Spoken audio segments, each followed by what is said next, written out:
Chapter 3. Ashok and Indira had been married for over 5 years by then, but haven't been able to conceive. And when little Phoenix came into their lives, Indira was overjoyed. Being a doctor herself, she knew that she wouldn't be able to conceive and had made peace with that fact. But the universe, unable to see her pain, brought Phoenix into their lives, and Ashok knew the happiness on her face was real and not the forced one she slapped on her face, trying to hide her pain from everyone. Ashok was already considering adopting a child, but hadn't gone around to talking to Indira about the same, and it looks like he didn't need to anymore. He knew that their family was complete with the arrival of little Phoenix and named him Arjun. However, they never tried to hide the truth about Arjun's life from him. Indira and Ashok loved him with everything they had, and soon little Arjun became the life and happiness of their home. But Arjun did not forget anything about his previous life and grew up blaming Xavier for his mother's and grandfather's death. It was this anger and this fire that became the driving force of his life. But he did not let this anger and rage spill into his new life. He knew that he was loved. He acknowledged it and reciprocated it with the same vigor. Vikram, Ashok, and Indra knew that they could not keep him safe forever, and that his past will catch up to him sooner or later, and that they had to prepare him for it. They started grooming and preparing him for the inevitable dangers of his life, both his old and his new lives.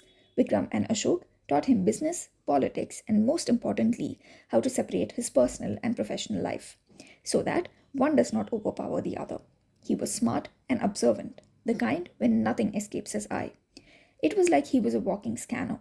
He could read the other person with frightening precision, and this made him even more dangerous. Of course, he had to learn how to deal with the mafia, and thus preparing him for the future, knowing that someday, when his past finally catches up, he was ready not only to protect himself, but also to protect those around him. He was being trained in different kinds of martial arts too. By the time he was 15, he was already great at Kung Fu and Jeet Kune Do, and could speak Hindi, English, Russian, and Greek fluently. He was dangerous, and everyone knew it. But he was also the most loving person for his family, especially his mother, because she was the angel who had saved him and healed him.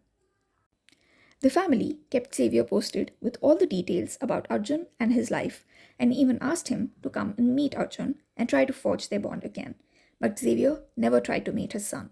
Whether it was out of guilt, shame, or fear, no one knew. Arjun would go to meet his maternal grandmother and his mother's brothers and their families in Greece.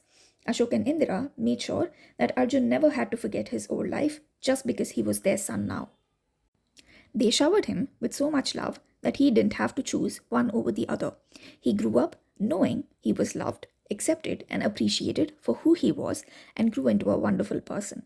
Yes, he was a workaholic, and also, yes, he was strict and scary to those who didn't know him, and to those that he didn't care to know. And for his part, Xavier had done everything in his power to keep his son safe, all from the shadows. I know that this chapter is a little short, but with this chapter, we are done with Arjun's past and his background for now. Of course, there are some things that will keep popping up in the future when the time is right.